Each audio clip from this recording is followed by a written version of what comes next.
Welcome to ibsoccer.tv. Our main story this week is football development. We know we once called football development a myth and compared it to the likes of wrong Pink. We know we once called football development a myth and compared it to the likes of Pinky Pink, which was a great injustice to Pinky Pink. Because unlike football development in SA, there are people who've actually seen him, her, or whatever Pinky is. It turns out we were wrong, and we've got some top reasons why we believe football development is actually progressing in South Africa. First up, we'd like to congratulate Namibia for winning the 2016 COSAFA Cup. You know, COSAFA Cup, that tournament you think so little of? You didn't even realize that Namibia were actually last year's winners, and that this year's winners were Bafana.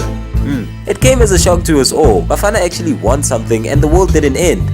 Does that mean Safa decided to pay that Sangom? Did Safa get a new Sangom? Is it Boiti? Whatever it is, it's refreshing to see that 9 out of 11 young stars that started against Botswana in the COSAFA Cup final were regular starters at their respective PSL clubs too. Teams in the PSL are finally following the footsteps of Ajax Cape Town by improving their youth training facilities, like we've seen at Kaizer Chiefs recently. Even though Chiefs were kinda forced to improve their youth training facilities because Bobby believes there's a conspiracy against Chiefs and that clubs don't want to sell to Chiefs. Some clubs, I can tell you now, vets, and I can put this clearly and blind in front of the media or with you guys. They don't want to sell to Chiefs because they've got this dream of winning the league one day. So if they strive for Chiefs, they won't win the league. So they've got ambitions. Every club has ambitions. Coaches can now afford to give youngsters a shot at first-team football without risk because they've proved themselves. With tournaments like the Multi-Choice Diski Challenge, which took the reserve league to a whole new level, and SAFA's Under-17 Interprovincial Tournament that gives teams from every province a chance to play against academy sides. This gives everybody a chance to be chosen for the national team, says Dr. Denny Jordan. And now we put together a squad of players that will bring into our Under-17 national team, and they hopefully must qualify for the Under-17 African Cup of Nations. And we'll work hard to get a place in Under-17 World Cup. Those are the building blocks if we want to have a competitive Bafana. Guys, if football development wasn't improving in SA, then Ajax wouldn't have registered the most teenagers in the PSL.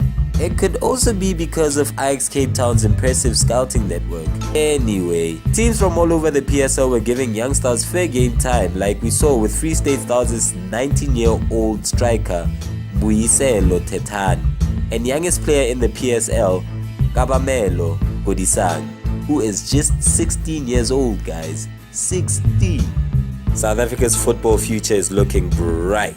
Over 20 South African-born youngsters featured in the PSL last season. We saw a young Bafana side conquer the prestigious COSAFA Cup, and hopefully at this pace we'll reach our goal of making South Africa one of the top 3 countries in Africa and to place top 20 on the FIFA World Ranking sooner than we expected.